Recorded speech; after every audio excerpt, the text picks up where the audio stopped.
Pat, I see you were able to connect to audio this time. Do you want to check your microphone? Do you hear me? Yes, we can. Great. Yeah, I don't know what's going on. Antoinette, I see it's 6:30. I'm going to start the webinar now. Okay, perfect. Thank you. And when you're ready to start the meeting, please just ask me to call roll.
Hi, everyone.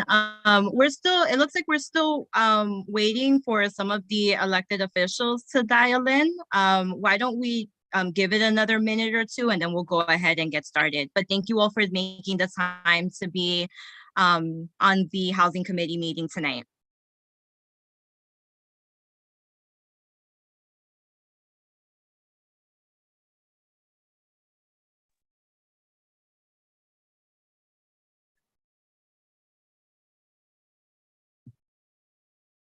Sure. This one's here right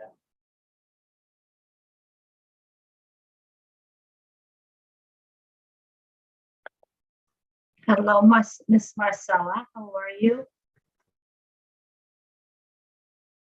I'm very tired, but very happy to see everyone. I miss you guys.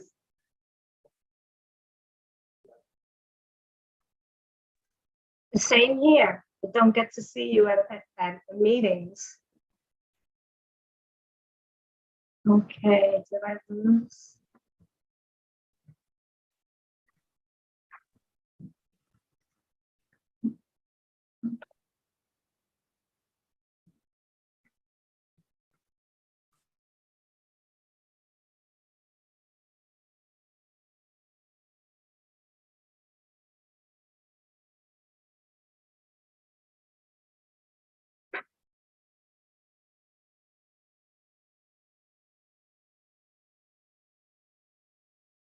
Okay, just a quick check.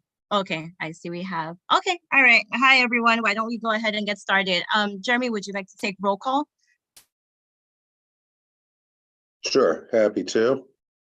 I'm going to mute everyone, and then I'm going to call the names of the committee members. Committee members, when I call your name, please unmute yourself, acknowledge your name, and then mute yourself again. If you are a board member but not a committee member, I'm not going to call your name, but I will write it down on my list. Let's start with Antoinette Martinez. Present. Thank you. Genesis Aquino. Present. Thank you. Alberto Ortiz Almeida. Present. Thank you. Joan Body. Here. Thank you. Gladys Bruno. Gladys Bruno. John Fontillis. John Fontillis. Leonette Lopez. Present. Thank you. John Johnston. I'm here. Thank I'm you. here. Got you. Marilyn Melman. Marilyn Melman. Rovika Rajkishan. Here. Thank you. Maria Roca. Maria Roca?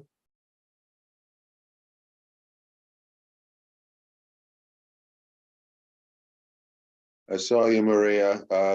Unmute. Otherwise, I'll get you afterwards. John Santori, I acknowledge you were in the chat and I will make you a panelist in a minute. Yes, I'm a panelist now, Jeremy. Thank you. Oh, okay. Thank you. Somebody else took care of that. Elise Shook, Present. thank you. Antoinette, roll is called. Okay, awesome. Thank you so much. Okay, so hi everyone. I apologize, I'm not on video. I don't have enough, what's it called? Bandwidth. So my apologies. But thank you so much for taking the time to join today's committee meeting. The CB7 Housing Committee has invited state elected officials to a roundtable discussion on the housing crisis here in the Community Board 7 district. So tonight we're really hoping to have a candid conversation about what can be done to address the housing crisis here in our neighborhood and what options we have at the state level regarding specifically the creation and preservation of truly affordable housing here in the district. And our hope is that this will be the first of many conversations aimed at addressing this issue. And we also hope to host future conversations on this issue with elected officials with translation services available so that we can better reach members of our community. So just want to keep that in mind that for this conversation today, we weren't able to have translation available, but we do hope to have that in the future. So with that, we thank Assembly District 51 Assembly Member Marcela Martinez, who represents Red Hook, Sunset Park, and Northern Bay Ridge. Her Chief of Staff, Emmett Mendoza Gasper, is also here with us. Thank you.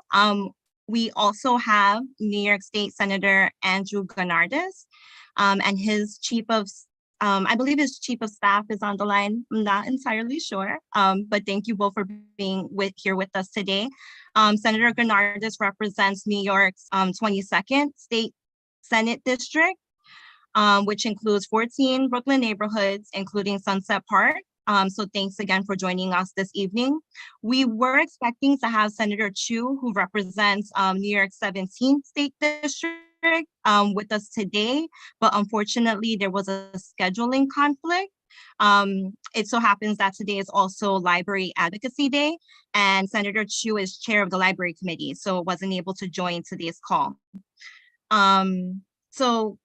Before we jump into the roundtable discussion, I had a conversation with Hennessy's before the meeting, and we thought it might be helpful just to have some context.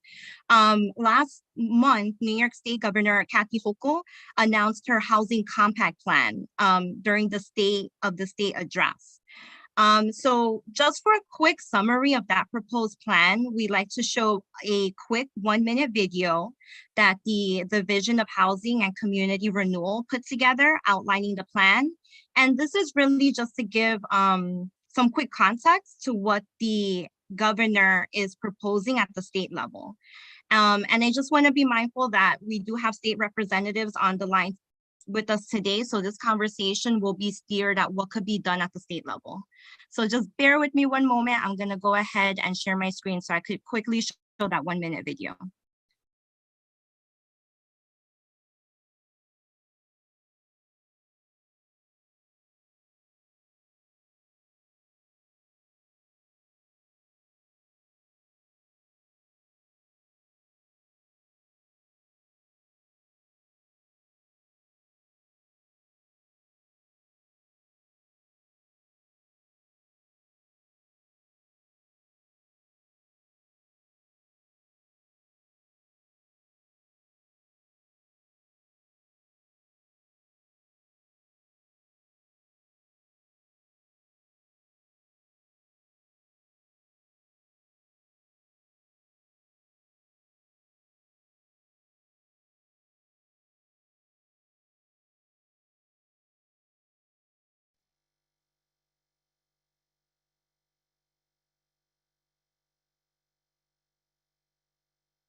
Antoinette, I'm not sure if you are having troubleshooting issues.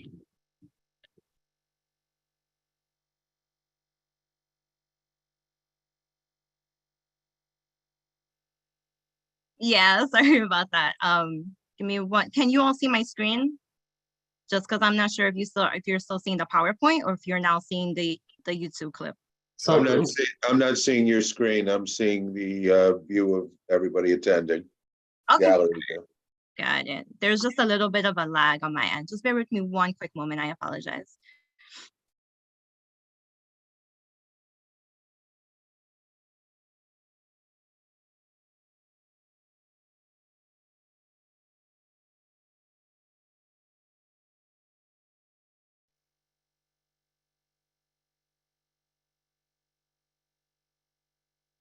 I think we could see it now.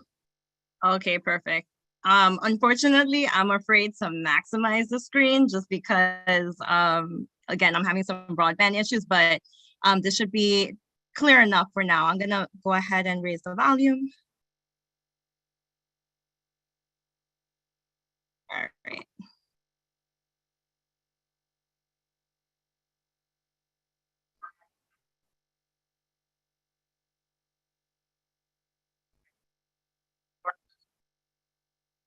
And to create 800,000.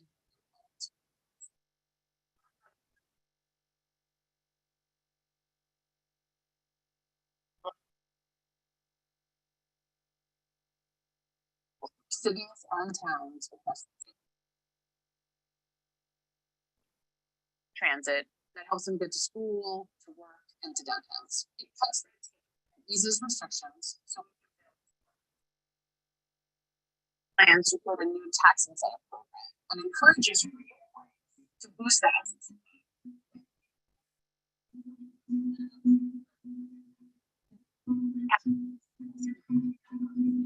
Antoinette, we cannot hear the video. I can share the video from my screen. Okay, I appreciate it. Thank you. No problem. Just stop sharing so I can share my.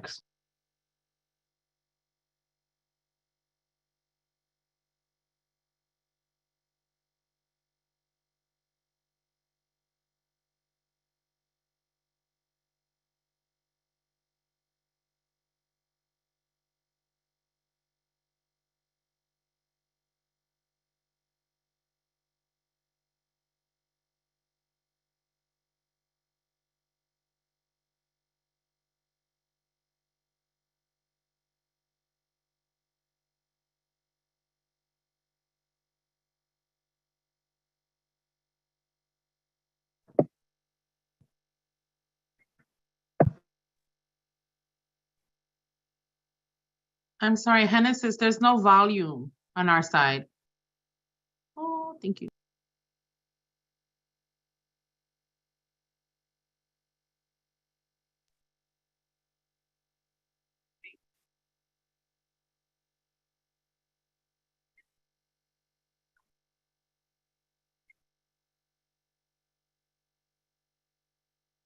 Okay, so you couldn't hear anything.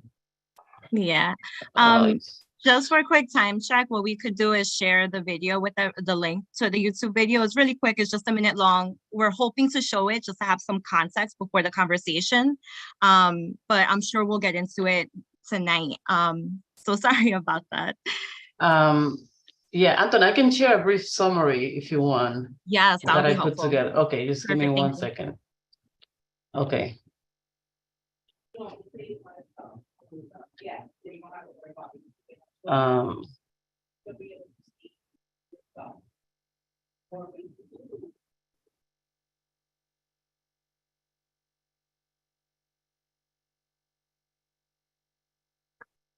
I forgot how to make this bigger. Here it is. Okay, so it's a brief, not fully comprehensive summary, but so we can get a conversation going. So overall, the governor's plan in her housing compact plan, right? The governor proposes to reform the state zoning codes and incentivize development to reach 800,000 units of new affordable housing over the next 10 years. This is a minimum long-term plan for housing affordability, which does nothing to stabilize renters now and offers very little for upstate renters or struggling with low quality housing. The plan has no rental assistance, no rental protection, no path to social housing. Give me 1 second. It includes the plan talks about rezoning. So municipalities must rezone in 3 years in order to grow at a 3% rate in the New York City region and 1% elsewhere across the state. If they don't rezone, they have to do a safe harbor action to reduce barriers to construction, zoning. They must be, they have to be subject to a builder's remedy, allowing developers to bypass zoning if a certain amount of housing is income to a certain amount of housing income restricted. Sorry, I get nervous when I'm reading under pressure. Again, the plan also talks about affordability. So affordability in this plan is optional and only happens if municipalities do not comply with an overall increase in density. Again, this is more of my personal opinion, but this some reasons why the plan is not fully comprehensive and may not work, especially for our communities.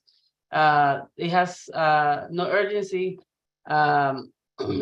The plan start in 2026 at the earliest. It takes a long time for production plan to produce changes in people's day-to-day lives. There are no guarantees on affordability in the plan, and it does not solve the current housing crisis that we have. Let's see. Okay, great. Thank Yeah. you so much, Genesis. Yeah, I can share some of this data later, about the crisis that we have and how does the plan, does not fully support our communities. But I think, that's something now we can have our legislators at the state level address. Okay, awesome. Thank you so much for pulling that together on the fly. I really appreciate it. So why don't we go ahead and get started? Do want to be mindful of the time, and also we do encourage questions from everyone. Please utilize the Q&A and the chat, both of those functions, and then we'll be moderating and taking questions throughout the presentation. But why don't we go ahead and give the floor to our speakers? I'm not sure who wants to go first.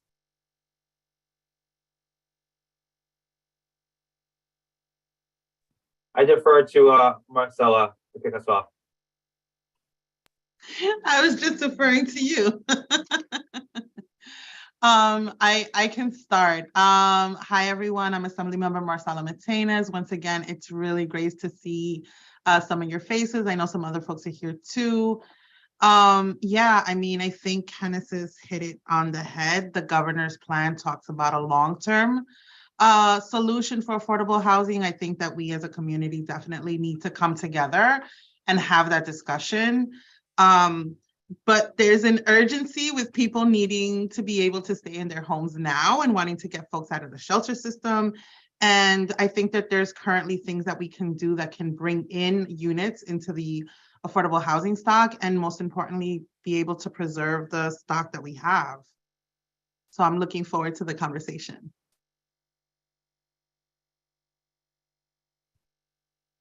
Good evening, everyone. Thanks for having this. Thanks for having me on.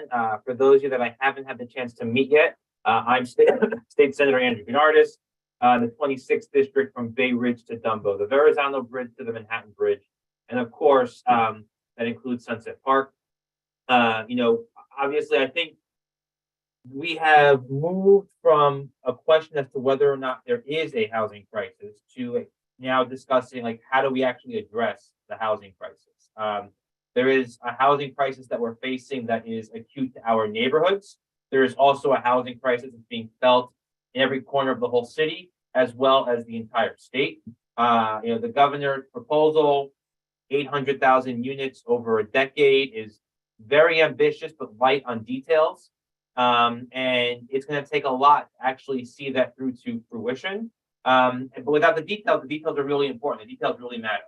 And I think, like Marcella alluded to, like there is a crisis right now where folks are housing insecure because the crisis is so desperate right now that we need to be doing everything we can to help keep people in their homes right now, stabilize our housing ecosystem, as well as start the long-term work that's going to take a couple of years to build a pipeline where we can eventually get to 800,000 units or more statewide, so that we can address this crisis once and for all.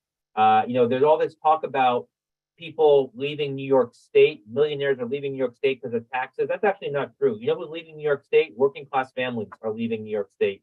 And the number one issue they identify for why they're leaving is affordability. And the number one affordable thing that families can't afford is housing.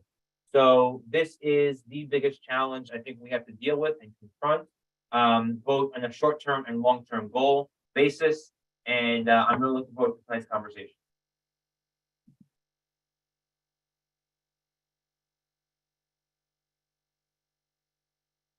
Great, thank you for that. In a previous meeting, the housing committee, they had submitted some very concrete questions about, if we were able to come together and really identify areas in the neighborhood specifically where affordable housing, truly affordable housing could be created.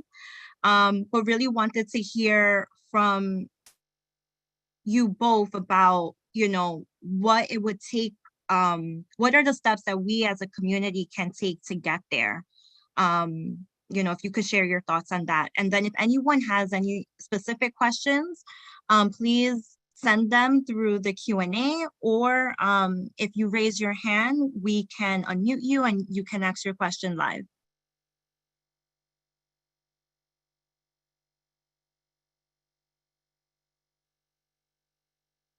So I guess I can start. The affordability issue is something that we've seen in the neighborhood for a really long time. I know I've been sounding the alarm on it. Long-term vision, I think that it's good for us to talk, but there's currently 3 very important bills that kind of like work together that could actually give people relief immediately. One of those is the HAVP. So this is a voucher at the state level. Obviously, people are needing assistance in being able to pay their rent, and having another option to apply for is very important. The difference with this one, or one of the important things, is there isn't limitations on someone's immigration status. So this would actually include a lot of our neighbors where some of the other subsidies they wouldn't qualify for. The other thing is this is also to help people get out of the homeless shelter into permanent housing, and it's targeted at people that are directly on the verge of being evicted. The second one is a good cause eviction bill. So there's a bunch of different types of housing in the community, and we know that our small buildings and our private homes, 5 units and less, are also used as a form of affordable housing. I've worked with tenants that have lived there 10, 15, 20 years and haven't had an issue, and are suddenly starting to face arbitrary rent increases and evictions that they don't have a defense against. And all of this was legal. It was really one of the heartbreaking things of my job, the 10 years that I was doing advocacy, because once these folks are facing eviction, there's really nothing that you can do except ask for time from the courts to be able to relocate. We have a bunch of folks in our community that live in this type of housing. One of the some of the things that the Good Cause Bill does is actually the landlords have to give a specific reason to be able to evict the tenants, Currently, all they have to do is request their property back without giving an explanation. And so what we're seeing is tenants being evicted, tenants that have been living in these units for a very long time, tenants that are on fixed incomes, tenants that have been paying their rent every month because there is such a drive to flip these properties over. Another good thing about this is it sets the floor for a rent increase at 3% or the rate of inflation. So one of the things that's impacting our communities is these large rent increases that these properties actually, property owners can legally double the rent. And so what we're seeing is the rent being risen to a point where tenants are now self-evicting because they can't afford it anymore. If a landlord is doing what they're supposed to, which is maintaining the property, but also if they're investing in their property, right? If they're making improvements to the unit, and based on that, if they want to have a higher increase, this gives way for it. It allows the tenant to challenge it if they think that the rent is too high. And so this is really important because, again, it would bring a lot of units into the affordable housing stock. It would stabilize homes, stabilize our communities. And so what we're seeing in Sunset Park is the real estate buying up these small properties because they're unregulated, because they can evict people, because they can flip them. But it's also making the value of the property rise to a level that regular folks from the community can no longer afford to buy these properties. So that would also make a huge difference. The third thing that I would say that we can do immediately is something that I'm really proud is actually one of my legislations. It's called TOPA. It's the Tenant Opportunity to Purchase Act. So I've done a lot of organizing in rent stabilized buildings in the community, and a lot of it usually has to do around the lack of repairs. So it takes time to organize the tenants. It takes time to empower them with this knowledge. And when they begin to fight back through the courts, through the state agencies, through all their legal options, what we end up seeing is the owners just decide that, you know, it's too much of a headache to fight the tenants, and they just decide to sell the building. The problem with that is the person that's purchasing the building is not purchasing with the intent to make sure that the tenants are living in good conditions, but want to be able to flip it. And another thing that we're seeing is they're over leveraging these properties. And so in order to be able to make their mortgage payments or even just make money, they really, part of their business plan is to evict the tenant that's paying a low amount of rent to be able to get someone who's coming in that's going to pay more. And they talk about these units as underdeveloped assets. The TOPA bill would legally give the tenants the opportunity to actually bid on the property if the owner wants to sell it. And most importantly, it also gives financial assistance because we know that most of our folks are working class people and they need the assistance to be able to make this kind of purchase. We're giving opportunity to people to move from the working class to the middle class by being homeowners. We know a lot of times these absentee landlords don't have any supers, no one's taking care of the building. And so we're seeing the tenants step in and really look out for each other. And so it would be a great opportunity to be able to give them and help them actually become homeowners and own their property. So these three bills are really important and they do different things, but collectively they could make a huge difference in the way we move forward. But also, we need to think about what immediate actions that we can do because people need relief. And so as my colleague, Senator Gennard said, we can't wait to build a property and then wait to see if our folks can apply and actually get it. We don't have time for that. I'll just add, I think Marcella covered some of the, some of the legislative efforts we can take. I know the question was, what about building, affordable housing and where do we look to do that?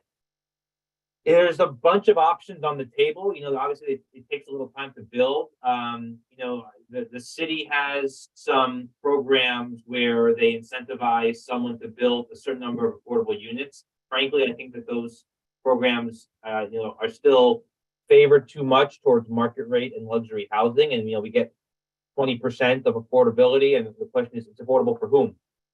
If you look at the old 421A program, which used to be a real estate tax exemption, in exchange for the construction of affordable housing, which we let expire last year. 50 over the previous 5-year period, 5,500 units were built in Brooklyn using this tax incentive program for affordable housing. And of the 5,500 that were built in Brooklyn, 44 were built targeted at incomes $75,000 or less. So we have these programs that the city runs or has run, whether it's 421A or mandatory inclusive housing, that skews the balance and allows people to develop just a small number of affordable units. And I think we really need to be moving more towards models where we see fully affordable developments. We see that really successful model working with a lot of the nonprofit developers. I mean, the Fifth Avenue Committee's had a bunch of projects in the neighborhood. Look at the housing project that just is being completed, on 4th Avenue. Look how many applications were put in for that. It was tens of thousands of applications for 60-something apartments. It shows you how desperate the need is. But that's a fully affordable unit building. Every single unit there is affordable for people in the neighborhood. The catch with projects like that is, like anything, it costs money. The subsidy is really expensive. And so we have to collectively at the city level as well as the state level, make sure that we are investing public money into the right types of subsidies for the right types of programs and developments so that we can actually build truly affordable developments that are going to respond to the needs in the community. 130% of AMI, which is what the old 421A is, which meant 130% of the area median income. That's a 6-figure threshold. That's not built for people in working class neighborhoods or immigrant neighborhoods. That is built for, young professionals. That's built for people making $140,000, $130,000. That's not who is in crisis right now. So we have to really take a serious look at the incentive programs that exist at both the city and state level and figure out the subsidy dollars, because it does cost money in order to pay for these affordable units. And the reason why it costs money is because land is expensive. We have built out almost all of New York City, with a couple of exceptions here or there, but we find some vacant lots or we find some open space. We've really built out, which drives up the value of land costs, which means we have to build up even further, and to do that costs money, and that's where the subsidies come in. But working with nonprofit developers, I think, is a smart model. It's worked. It's worked, I think, in our community here for truly affordable, permanent affordable units. And so we lay the groundwork for that in conjunction with the efforts that Marcella identified, kind of stabilize and keep people in their homes right now and give them options so that they're not put in a position where they are housing insecure. So I'm sorry, if I can just add, and thank you, you brought up a good point about the Fifth Avenue Committee. The library alone, we can talk about, that was 50 units, which started off, I think, at 55, and we were able to get them down to 50 because we wanted more of the larger units for the family. They got 5,000 applications for those 50 units. And remember, we don't get the 50 units, we only get half. Half of it is designed for the community, the other half is open to others. But the Fifth Avenue Committee was a better option at developing affordable housing, but I think we need to do better, and I know we could do better. Part of the issue with the Fifth Avenue Committee was there was no union labor. That was a big deal in this discussion within the community board when the board had this as an option to approve. You talked about city and state funding. Let's not forget federal funding. We have a bunch of Section 8 housing, including a lot of the senior housing that was built that was done with project-based Section 8 funding. Again, part of the issue, again, like Senator Granardis said, was that this land is expensive.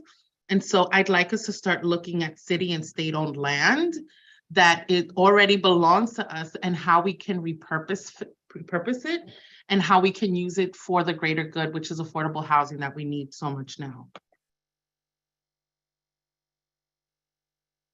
Thank you both so much for that. I'm going to now, I see that we have 3 hands raised. I'm going to call on Cynthia, Jeremy, and then Hennessy's. Cynthia? Whenever you're ready. Yes, hi, can you hear me? Yep, Hello? we hear you. Oh, Yes, we hear okay, you. no, I just wanted to make sure that I was unmuted. Well, first of all, I just wanted to address the Kathy Hochul plan, which evidently, first of all, let me just say that when the 421A plan expired, now we don't know what the new incentives for development are going to be. But it seems that in her plan, there's no affordability for the regular common person because it doesn't include any type of subsidy, any type of help for people in the working class. So my assumption is that, like the 421A plan, is that, affordability is going to be affordable for those people 130% AMI or over. So like, how does that help us? It doesn't help us. Secondly, we're looking for, because, land is the issue. If there's no place to build, then there's no place to build. So unless the private folks are selling their land, which I'm not sure, with the economy today, that people are just going to be giving away their land. But the bottom line is that there is no affordability with this subsidy. The incentive programs, because the incentive programs that we're talking about, they're incentives for developers. But developers, they wanna maximize their investments and whatever, so they get all of the perks. For example, if you buy a luxury unit today somewhere here, Sunset Park, Park Slope, wherever, you're gonna get a tax rebate for maybe 10 years on whatever it is that you're getting your tax rebate on. So not only are these people, they're getting, a property that they can afford, but they're also getting, like tax credits. They're getting a tax incentive to purchase this property. That's something that's not happening with the working class people. Like if we can't afford to buy, which is why we rent, right? But the rents, if you got how should I say, a construction project that's going to have 100 units, and out of those 100 units, we're going to get maybe 20 units, then this is not affordable housing. This is very far from being affordable housing to the people that need it the most. Right. So my concern is that Kathy Hochul's plan is completely inadequate to serve the people that have waited a long time to maybe get an affordable unit somewhere. And it's just not, there's nothing concrete that says that this is going to go to the people that need it the most. So I just wanted to put that out there. Thank you. Thank you so much for your comment, Cynthia. Jeremy, I saw that your hand was raised. I'm going to unmute you.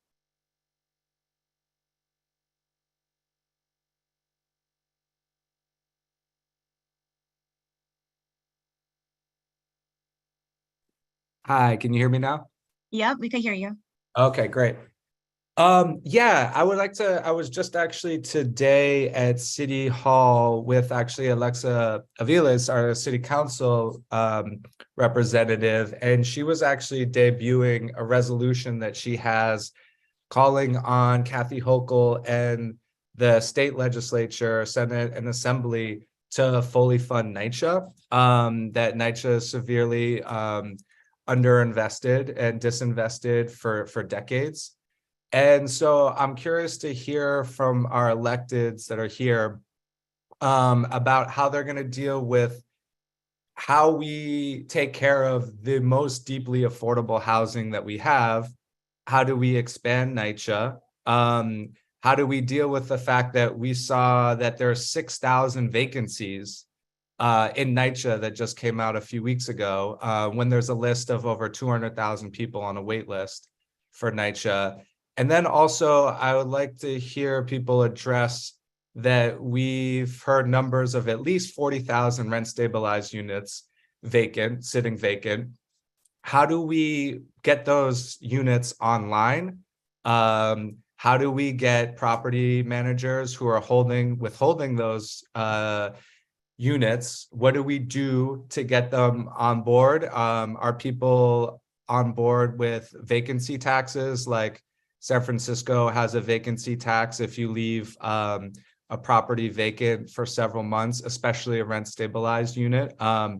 A landlord is penalized, and even to the point of taking the property away from them if the vacancy lasts too long. And so I'm curious to hear how we address the most deeply affordable, which is NYCHA public housing and rent stabilized units, where we have this incredible amount of vacancies. I mean, 46,000 combined units, possibly even more, because landlords withhold the true number for rent stabilized vacancies.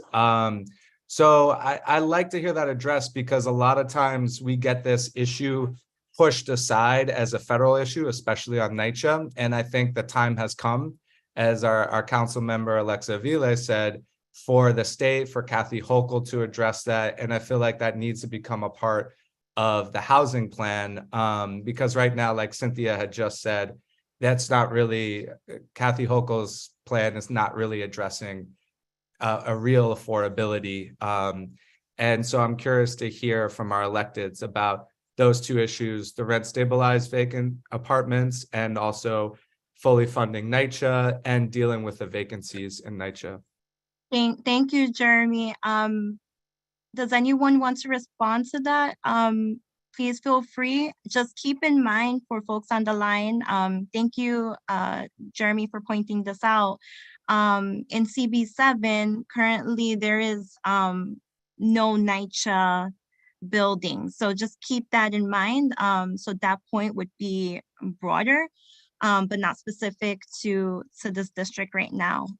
So just wanted to point that out. So go ahead and feel free to respond. Any one of our speakers? I'll start Thank you. there first. I think it's a really good question. NYCHA, $40 billion backlog in repairs, and hundreds of millions of dollars in an operating deficit. And when we did the emergency rental assistance program for COVID, we did it in a way that gave NYCHA residents who fell behind on their rent the lowest priority level. So NYCHA residents could apply for ERAP, but they were put at the very, very back of the wait list, and the money ran out. And so there is no help for those tenants, which creates a deeper operating deficit for NYCHA itself.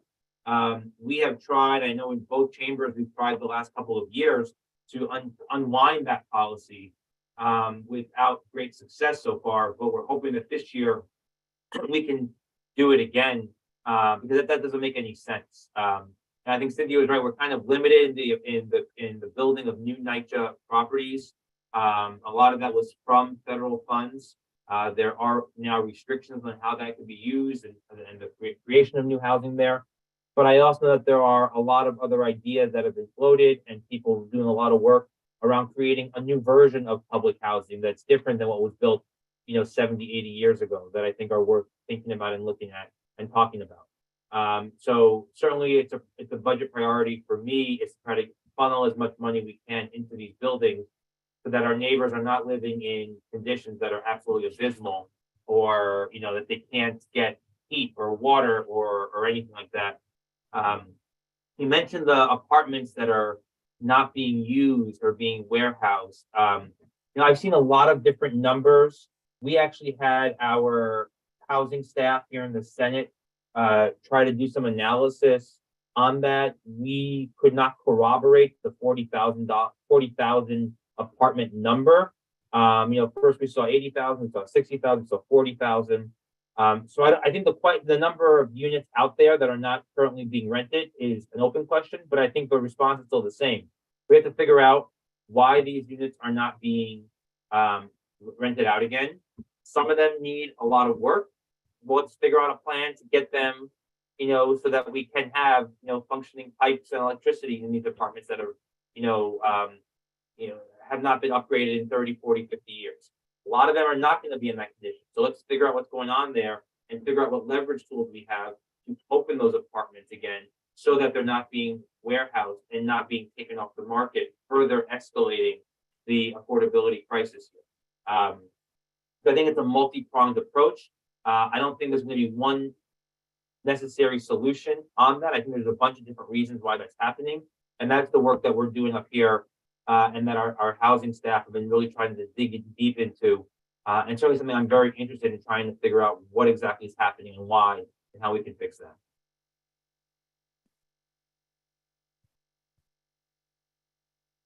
Thanks so much. Hennessy's, I see that your hand is raised. So I wanted to ask both our state senator and assemblywoman. I see that you both support the bills that Marcella mentioned, good cost eviction. Thank you, Senator Andrew, for finally supporting that. HABP and TOPA. I want to know what is the strategy, because those are solutions that have been on the table for a long time. Especially good cost has been on the table for over 5 years. Well, it's been there since 2019, right? We've been trying to pass that. So what is the strategy right now at the state Senate? And what is the strategy at the assembly? What are you doing to make sure that these bills are passing and to make sure that they are included in this budget, or it passes at this legislative session and we don't wait another session again for these tenant protections to pass, because obviously the governor's plan is not enough for our communities and it doesn't really address affordability in New York, in downstate. It's very focused in upstate New York. So what are you going to do to make sure that we pass these protections or other protections that were not mentioned that I don't know of?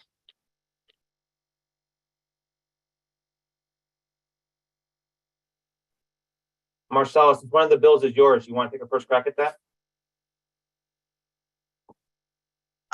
Sure. I think reminding folks about the 2019 historic rent protections that we passed. It was originally 9 bills. We got 8 of them passed. The one that didn't pass was good cause. And I think that we're seeing the results of not adding those as protections, especially after the pandemic, because of the arbitrary rent increases that these tenants face and the no defense against evictions that they have. I had the opportunity also to have the Speaker of the Assembly come to the district. And one of the things that I highlighted was the diverse housing stock that we have, which includes unregulated units, right? Why it's so important in our gentrifying community that we protect those in unregulated units by passing good cause eviction. The HABP people are still struggling, that's needed. The TOPA, he got an opportunity to visit one of the last buildings and tenants that I organized. It's 3 buildings on 23rd Street, mostly Latino immigrant families, intergenerational and also related. Their building was facing foreclosure and they had no idea. The owner had passed away 5 years ago and the adult children were coming around and collecting rent in cash. Most of those tenants were there, living there between 20 and 30 years, and using that as an example to highlight the reason why TOPA is so needed, not in just my district, but just the difference that it could make in the affordable housing stock. When I had the Speaker's attention was very, very important. And I'm trying to capitalize on that, right? It's about talking to folks. It's about bringing them on board. It's about having the understanding of what these bills do and how they can help.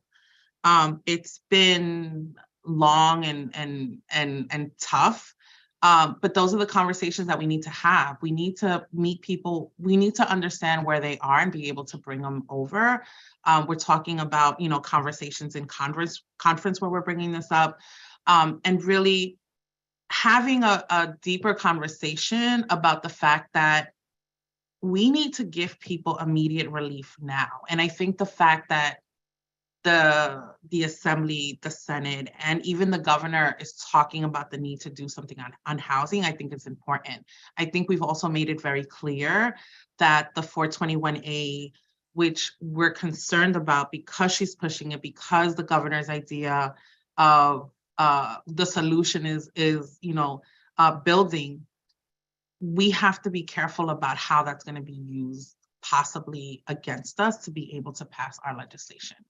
But I'm having conversations about the fact that, they need to show that they're willing to kind of like, have, what's the word I'm looking for?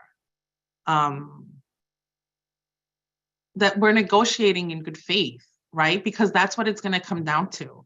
And I think we have to be realistic about what we can and what we can't get past. But I think that we're too much in a hole to not want to fight for these three. And, there's so many other pieces of legislation that's also available that would help, that we need to keep talking about. There's a bill to not extend, but SCRI and G applications are supposed to be renewed when you renew your lease. We want to make those kind of like automatic so people can, they don't have to, our seniors don't have to, and our disabled folks don't have to worry about renewing them. There's wanting to expand the right to counsel so people everywhere can get access to a lawyer to be able to defend themselves against housing court. We're talking about having an eviction moratorium, right? So that no one has to face an eviction during the cold winter season. So these are our top three priorities, but I think going into negotiations, understanding that we're going to need to leverage as much as we can, stay united, and make sure that folks are on the same page so that we're moving forward with one voice and having other things in our back pockets to be able to pull out. But talking a little bit about what Cynthia said, let's understand that this governor is the real estate industry has a lot of money and they're using it to buy off our elected officials. We have to remember that at the state level, we don't have home rule, right? And a lot of what got us into these troubles were folks that didn't have, were not responsible to us, that were able to be, do the bidding for the real estate industry. And thinking about that, and like when I started and I was taking tenants up to Albany to now, there's been a lot of turnover. And one of the things that became very apparent in conference when we're talking, right, and this is when we're deliberating within the Democratic, with the Democratic, in our Democratic conference, is the fact that, shoot, I lost my thought.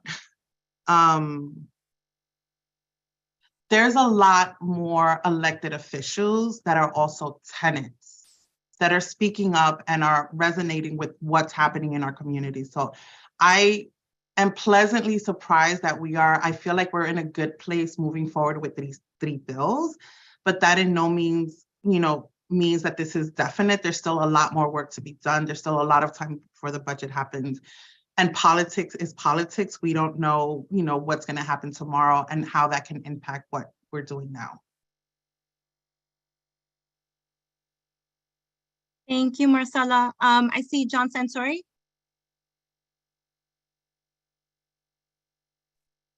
Thank you very much, everyone. This is already a lot of really useful information. So thank you to the senator and to the assembly person as well.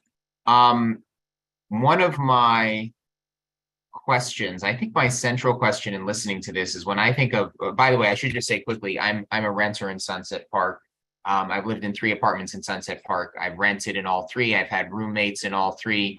If I wanted to live alone based on market rents that I see online, I would basically have to spend 50+% of my post-tax income to have a studio in Sunset Park, which is why I've always had roommates and why I continue to rent with roommates. I really can't afford any market housing. But in listening to this, central question is building versus preserving taking existing stock and preserving or expanding the amount of affordable units. So I think my central question is, should we be talking at all about building more housing? And the reason I ask is because the numbers that get presented to the community that I'm aware of suggest that to build a new unit of housing costs at least $500,000, maybe as much as $700,000, $800,000 to produce one new unit of housing. I'm basing that on projects like the 737 4th Avenue, which we were told sort of belatedly at the end, and I would love to get into the numbers, but that developer was spending $100 million to produce about 130 units, which is somewhere around $700,000 per unit.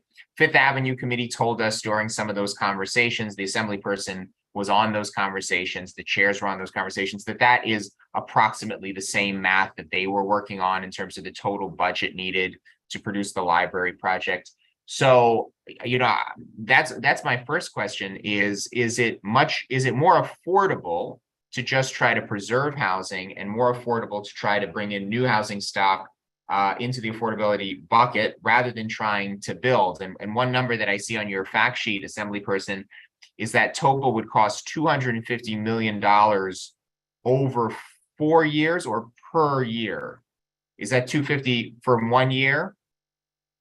So if it's 250 so it says 250 million a year for 4 years would result in 1,600 permanently affordable units a year. So it's 250 million equals 1,600 affordable units. That seems a lot cheaper to me than the numbers that the community has heard about building a new unit. So could you speak to the math question here? Yeah, I mean, for us, even with the TOPA, right, the big issue here is the acquisition of the land. So that's going to be a huge part in determining how much it's going to cost and what type of affordability we can do. But we also know the materials for construction are also going up. And so we want to make sure that any construction that's happening is happening with union labor. So that's going to cost more. I think we need to talk about long-term affordability, but we can't do that until we, one, make sure that we're passing these 3 legislations so that we can help in specifically good cause eviction, because we want to make sure that there's protections in place before the development happens. We've seen what happens when the development happens and how it displaces our folks. That's just one snippet of what we can do. I was part of a delegation that went to Vienna in October, which I hope that we can get an opportunity and actually present on that. But at the same time, one of the way that they looked at the building of affordable housing was also acquiring some of the property that they already own. So going back to looking at city and state-owned property and how we can use that as a talking point to decide if we can build affordable housing. But the way they did it in Vienna is that they had what they needed and what they wanted. And when the RPF went out, they gave it the unit, they gave the project to the people that actually build what they need, right? So we're talking about not just building like we are on 4th Avenue. The issues with that, we talked about infrastructure, right? We talked about water sewage. We talked about people, school seats, right? But when they build, it's with this intention of having an understanding of who is going to come to live there, right? So they don't make their decisions on like profit driven, but they make it more on what's needed for the community. So if we're building housing for families, ensuring that we're also building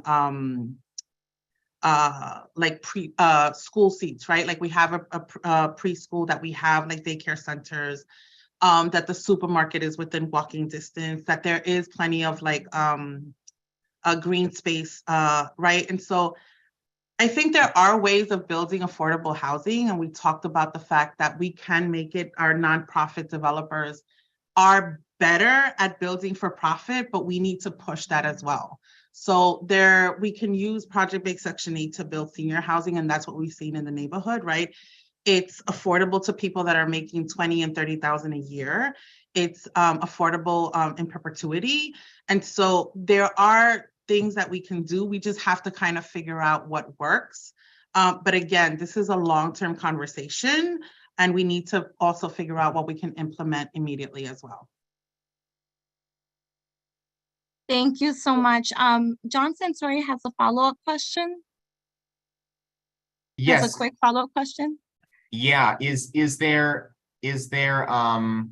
any example of affordable housing, new created affordable housing in New York City or elsewhere in America that is a model for how to build good quality affordable housing as cheaply as possible? So significantly less than some of the numbers that we've heard, less than $700,000 per unit. I mean, I don't mean to use that as in like the only number, but is anybody building affordable housing in America at $200,000 per unit using creative methods, using new materials, new technologies, new building technologies?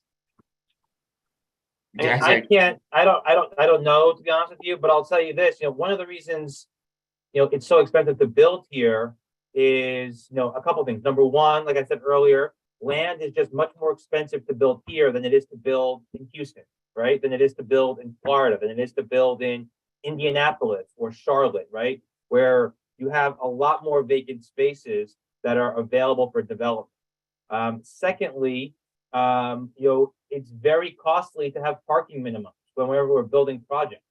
To require digging down 1 or 2 or 3 levels to create parking garages for new buildings adds significant cost to projects whenever you're developing. So there's been a big push in the housing construction side of this conversation to abolish parking minimums, especially in dense communities or dense urban centers where you have robust public transit options. That's certainly a way to help drive down the cost of construction. You also want to think about, if we're using public subsidies, I think this is also comes down to a value statement. If we're going to use public dollars to subsidize housing, we want to make sure that the people working on those projects are being paid living wages, that they're being paid prevailing wages. They're not being paid, $15 an hour to hammer in, studs into a frame, right? So the use of union labor or prevailing wage labor is really important, especially when it's coming with public dollars, because that's a statement of the public values that we want to support and encourage these types of jobs. But that also comes at a higher cost, which also drives up some of the subsidies there.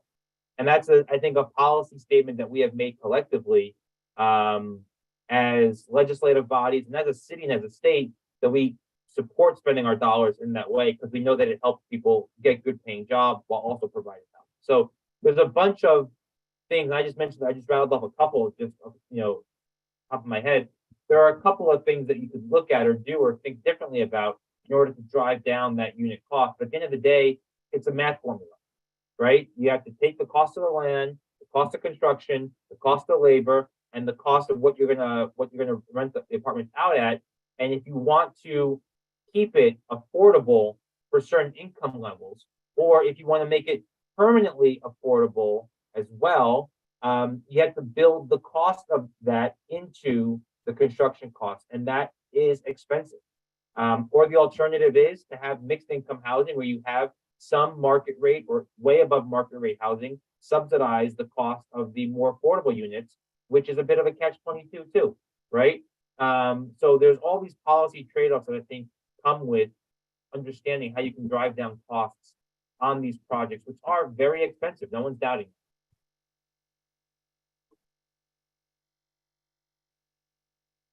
Thank you. I did want to elevate some voices from folks on the line who haven't yet spoken.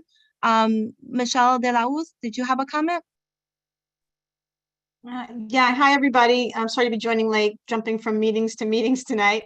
Good to see everybody. Yeah, just to John's question, it's a great question, by the way. It's, I can just say that developers and affordable housing developers are, all thinking about ways to do what we do in a more cost-effective manner all of the time. And, a lot of the things that the senator said are true, and that those are things that are kind of working against that process.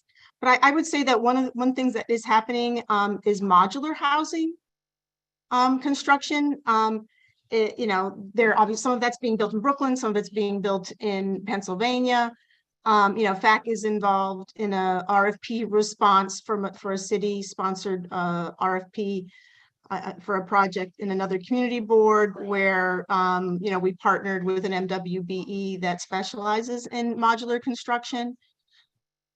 So that is one way to do that. It works for certain housing types and configurations more than others at this moment in time, and at certain heights, So that is one way that folks are trying to address the cost concern. But as Senator Gennardis mentioned, like just the land cost in New York City alone is a big driver of the total cost of construction.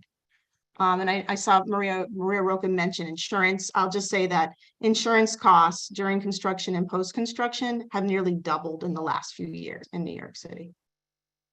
Nearly doubled. Well, thank you for mentioning that. Genesis, I see your hand is raised. Yeah, so wanted to know how, because last year we passed Honda. So I wanted to know how does that play in when it comes to helping build more affordable housing. I'm not so educated on that, so maybe you can explain more. Also, I know the governor's plan talked about regulating basement apartments, and I think that's a topic that is also important for some of our neighbors in Sunset Park and Bay Ridge, because we are in flooding areas, at least in Sunset Park. So maybe you can talk a little bit about that for the small homeowners on the call tonight. Sure, I'll start. So on Honda, so for those that don't know, Honda is a bill that we passed last year called the Housing Our Neighbors with Dignity Act. And what this does is it creates a mechanism with funding to convert vacant hotels into affordable apartments, affordable housing. There was a lot of thought during COVID as the tourism industry dried up, that people were not going to be coming back, people were not going to be getting on planes, traveling, vacationing, coming to New York. We have all these hotel rooms. We could then convert these hotel rooms into affordable units. That also takes money to bring them up to code. But what was included in the Honda legislation was also provisions that you could not convert a building without consulting with the existing labor workers in that hotel, right? Because they don't want to put them out of a job either. And so what we have seen is that even with the funding that's been implemented, that's been put behind Honda, and at the pace that the New York City tourism industry has rebounded at, which is not at 100%, but really we have made, I think, significant strides back to pre-COVID days in terms of hotel occupancy. There are not that many vacant hotels that a year ago, that was a different story. 2 years ago, that was a different story. And so it really has not been the type of successful program that I think many of us hoped it would have been when we didn't know what the world was going to look like in a post-COVID environment. So that's where we are with Honda. As it relates to ADUs, I'm a big believer in ADUs. I think they're a great model. If we do it right, it's got to be done safely. We saw, unfortunately, what happened during Ida when people living in basements that were not up to code and were not safe, people lost their lives. So if we're going to do this, it has to be done in a way that's safe. I think there are pathways to do it. The city has a pilot program that it's been testing out for a while, I think out in Cypress Hills or East New York. I think it's Cypress Hills, that they are trying to work on. And this would have an impact, not just in New York City in basements, but this would have an impact all over the state. I mean, think about every single or two-family house that has a garage that's not used, or a shed in the backyard, or or whatever. those could all be converted to ADUs also. So there's really a lot of potential with ADUs. And then the last thing I'll say, just to circle back to the last question a bit also in terms of thinking about things differently, we should also be, and this ties into the ADU conversation and the Honda conversation, we should also be rethinking the use of SROs, which we no longer have, right? Not everyone needs 1,000 square foot apartment. Some people could live in a much smaller space. You know, we used to have SROs at a very different time. I'm not saying we want to bring back what we used to have, but I think it's worth exploring if we're putting all the options on the table. How do we create small micro units? How do we create small single units that works for different types of people and gives us a lot of flexibility across the board so that we have every tool at our disposal to try to address this deep crisis. Thank Yeah, you I so just- much. I'm Oh, sorry. sorry.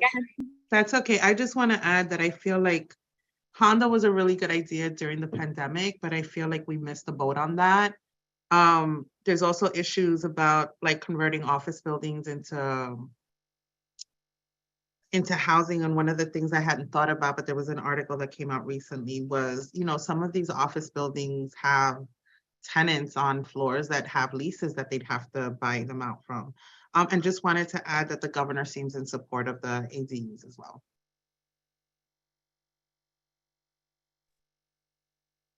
Thanks so much for touching on those points.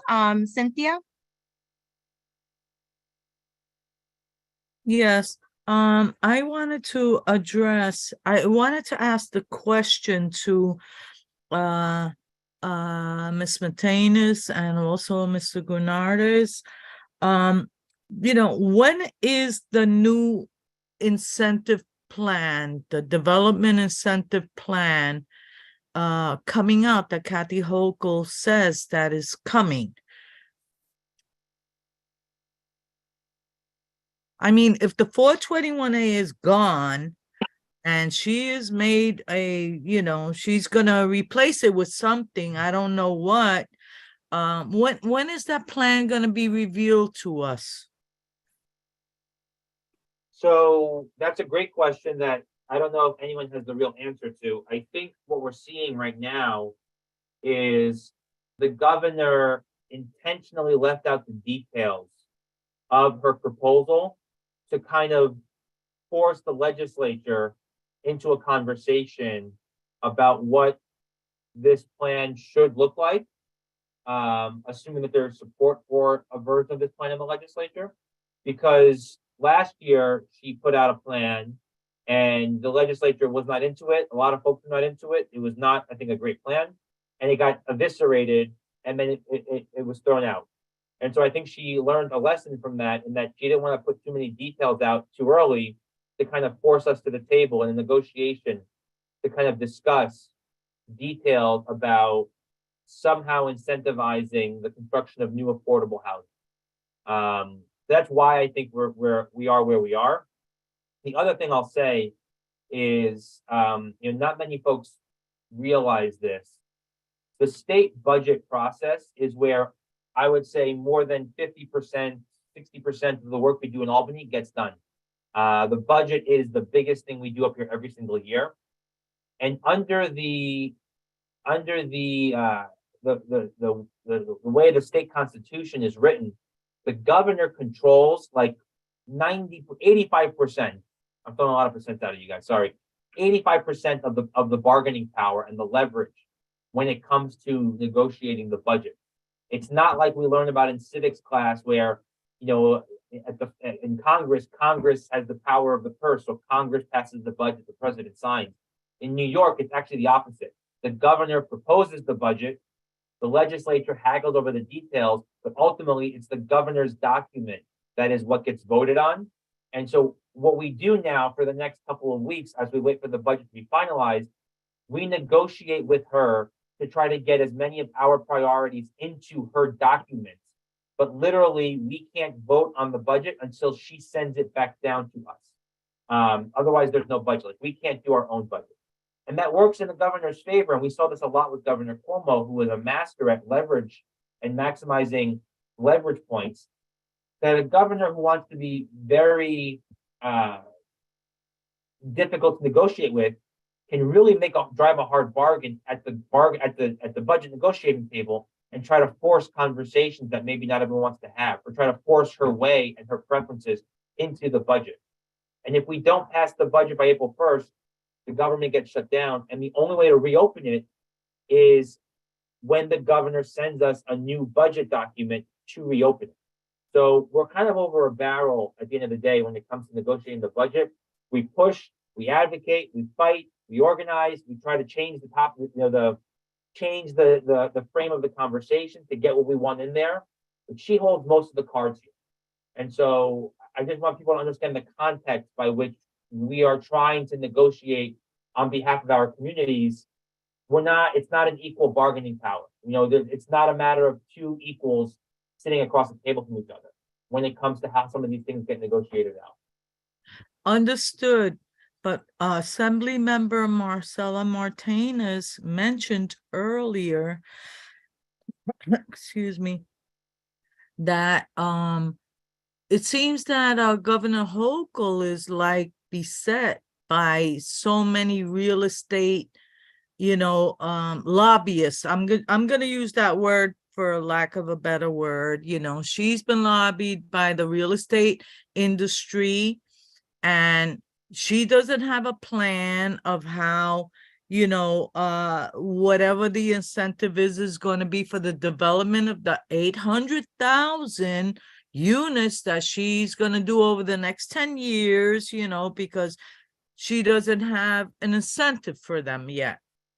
And I want to mention the fact that, the issue of acquisition, acquisition of a property where you're going to be building supposedly affordable housing, it's very costly. Acquisition is very costly, and people that have been involved in this process, we know that HPD brokers these deals that deal with the acquisition, that deals with the 421A, whatever, subsidy or incentive is there for the developers, like all of that is like up in the air. So in my mind, I'm saying, how can anybody look at developing affordable housing for the people that we know needed?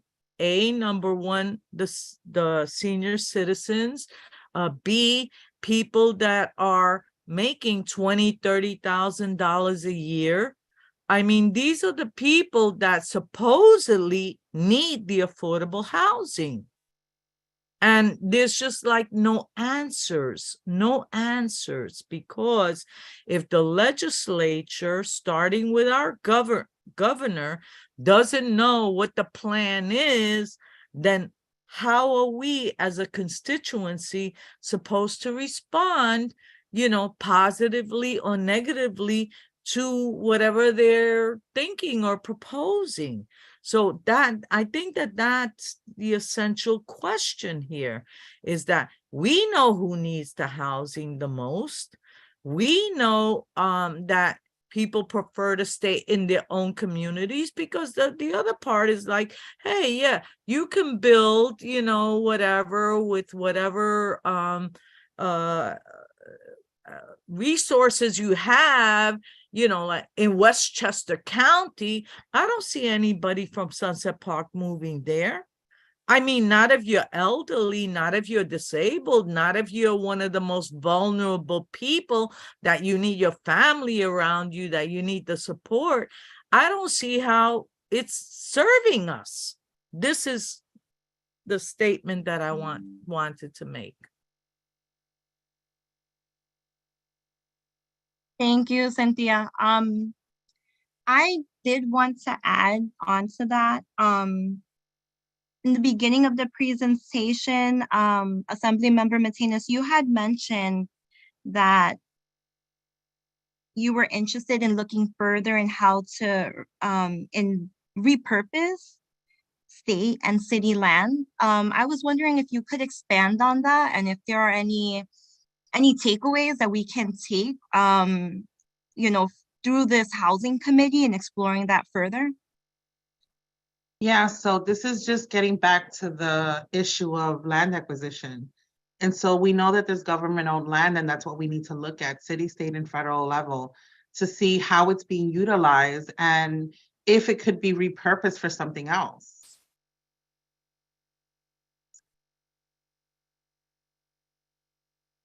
Okay, so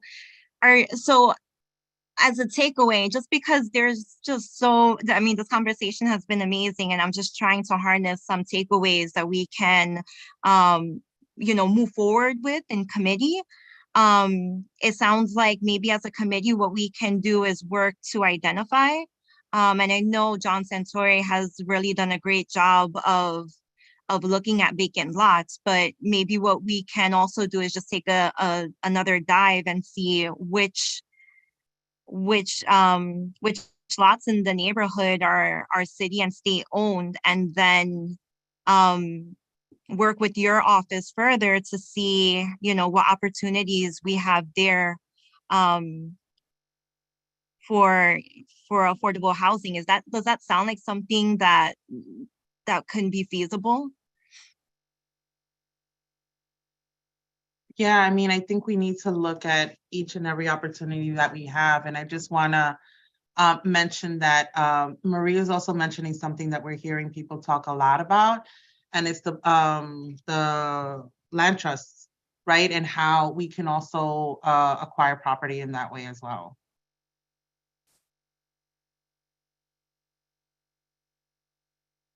Perfect. Thank you so much. I just want to be mindful of time. We're at 7:50 and we have 3 additional hands that are raised. I'm going to get to these folks, and then if anyone else has any questions, please drop them in the chat and we'll try to get them. We'll try to ask the speakers, incorporate them into their responses. And also if you can be a little brief with your questions and comments, would appreciate it. Hennessy's, Jeremy, and then John. Yeah, I can go last if anything. Your hand was raised for a while. Why don't you go ahead? Okay. Jeremy can go and then John. Sure. I wanted to bring up the question about land acquisitions. That City Council right now, they have some bills around public lands, a public land bank.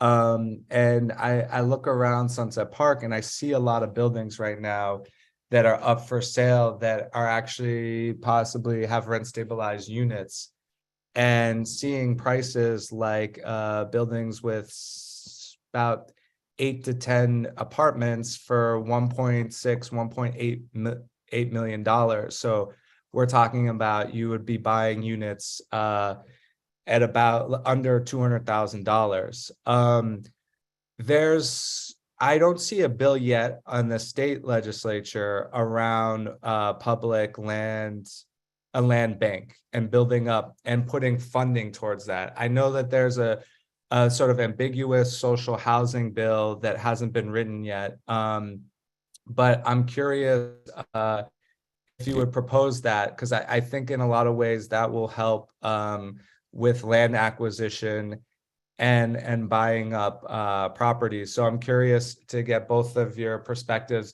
Do you support land banks, the use of a land bank that would buy public land and then either use it for the government to build, possibly for NYCHA, more expansion of NYCHA? We actually are 1,000 units under the Faircloth limit. So we actually have 1,000 units that HUD can subsidize. And then also you all could fund NYCHA as well too. Remember, the Faircloth is only about what the federal government will fund. State government, you could fund NYCHA. State government used to fund NYCHA. We had some NYCHA that was funded by state government decades ago. We've disinvested. So I'm curious to hear more what you're thinking around land banks and the use of them for land acquisitions, and how do we sort of supercharge community land trusts?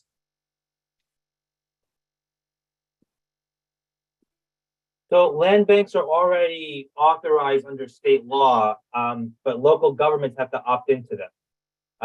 They've been around for quite some time. The way it works is basically like the state often will pass will pass laws that will create the structure or the systems by which then local governments can access programs like this. So as it relates to the land bank program, New York State has already authorized them. They've created a legal framework by which they can operate and how they can go about creating housing. And now it's up to each individual locality, in this case, New York City, which is kind of why the city council is considering the bill that it is, to move forward here.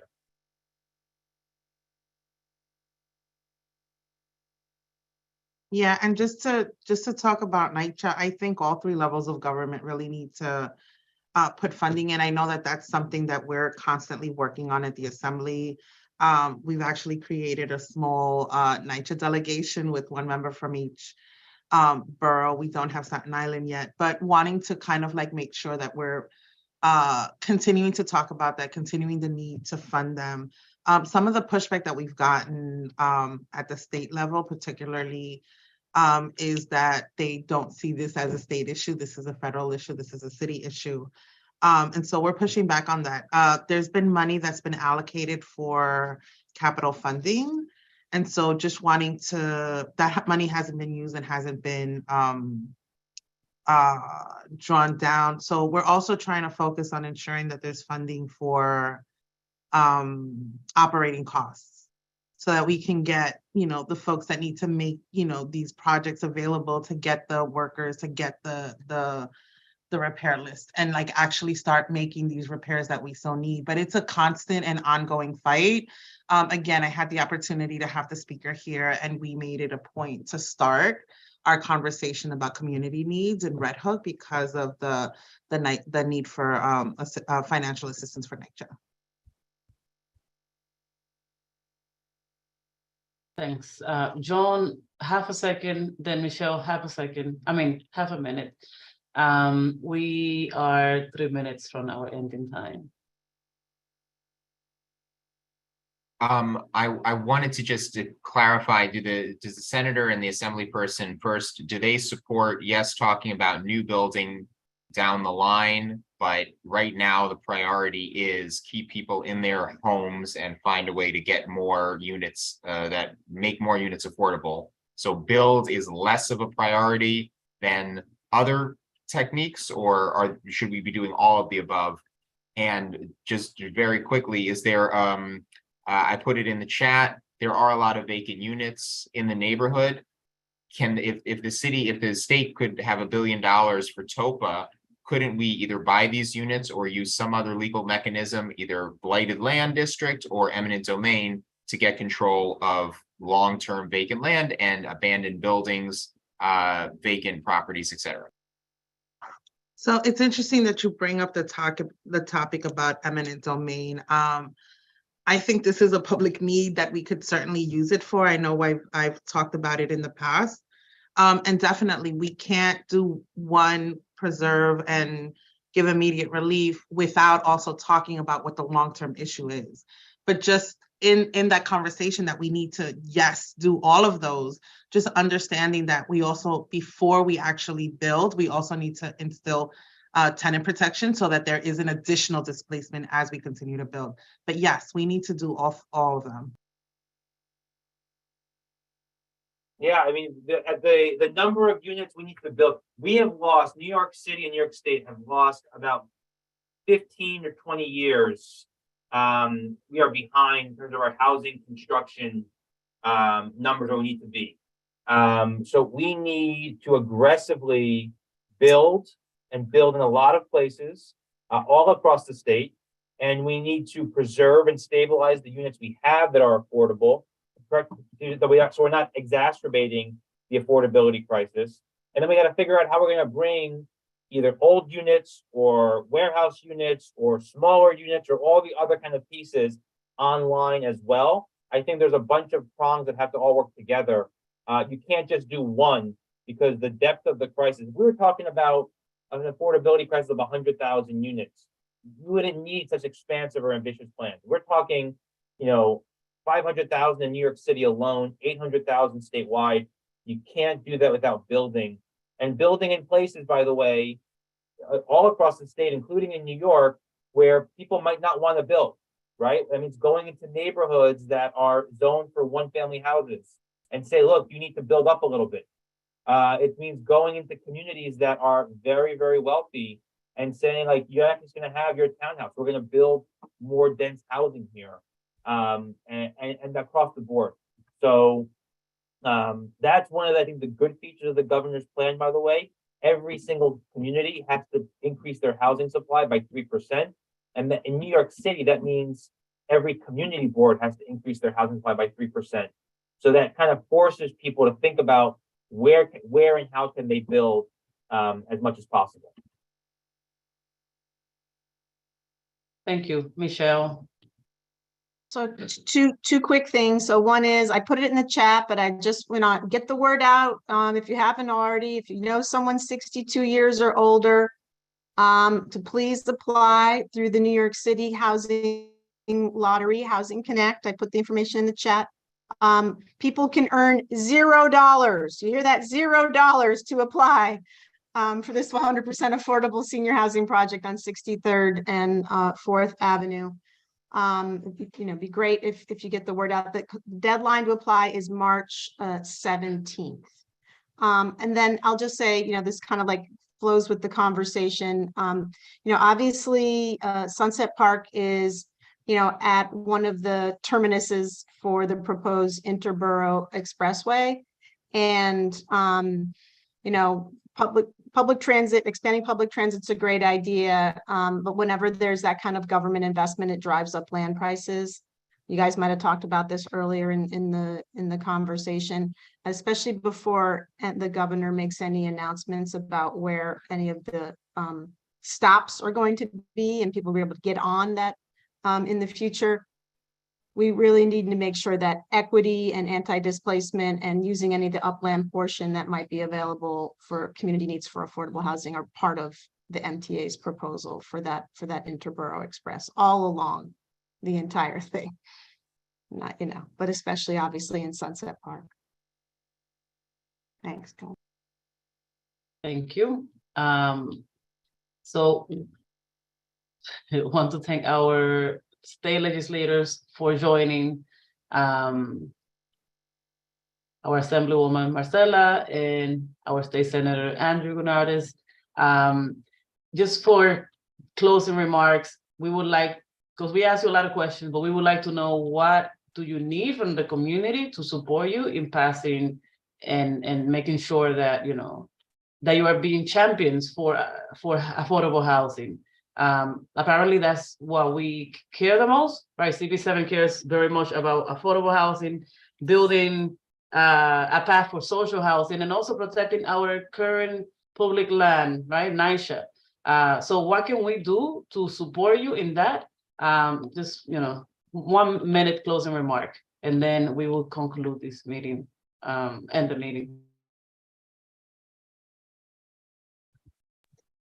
I can go first. There needs to be an outside push from the community, not just ours, but this needs to be, on a larger level, right? We're doing coalition work, like going up to Albany, talking to the legislators that aren't on board to this, calling the speaker, calling the governor, calling the leader of the Senate, right? Like they need to understand that what's being proposed is no good and what we want instead.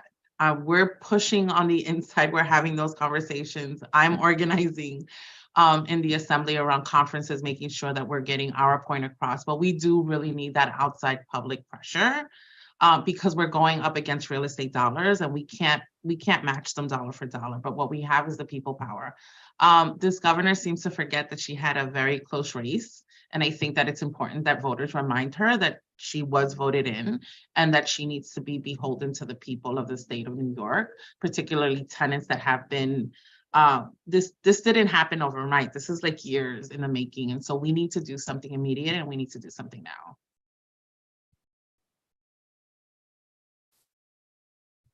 And I would just say, first of all, thank you again for having this. This is a great conversation. And I think from my perspective, always the support of both the community board, but also individual members on the bills that we're doing up here, helping to educate neighbors about the work that we're doing up here, taking the information we're relaying back to you and then sharing it with your neighbors, sharing it at community meetings is helpful because a lot of this stuff is complicated and a lot of this stuff not everyone understands right away or they don't, it's confusing.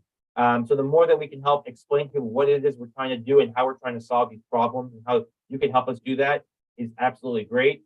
And then I think specifically as it relates to the neighborhood, I forget who mentioned it before, like let's start looking at those city sites. Let's start looking at those potential sites that we should be having conversations about. Let's start coming up with action plans for what we're going to do to activate some of the spaces that we think have potential.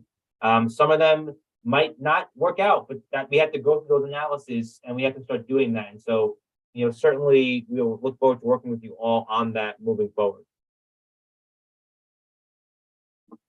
Thank you so much. So Antoinette and I welcome everyone to send any questions via email, send it to CB7 email and make sure it goes to the housing committee so we can get back to the state legislators. Also, their office are open to everybody, so you can contact them yourselves. They are your representatives, so feel free to get to them and pressure them to get, to do what they have to do. So thank you, everyone. Before we finish, next meeting, Anthony, can you remind me when is the next meeting, or Jeremy? Hi, everyone. So we have not yet scheduled our next meeting, but we are going to be meeting in early March to have an agenda setting conversation on topics that we'll be focusing on for the rest of the year. And then we'll also be having a conversation on how to maintain ongoing engagement and communication. But one thing that we did want to prioritize is reaching out to City Council Member Alexa Aviles' office and HPD to have a similar conversation at the city level. So I think that's something that we had agreed upon as a committee to move forward with. But in terms of other meeting agenda ideas, we'll be having a meeting in the next couple of weeks that hasn't been scheduled yet, but we will be in touch. All right. Good night, everyone. Thank you. Yeah, thank you, everyone. Bye, everyone.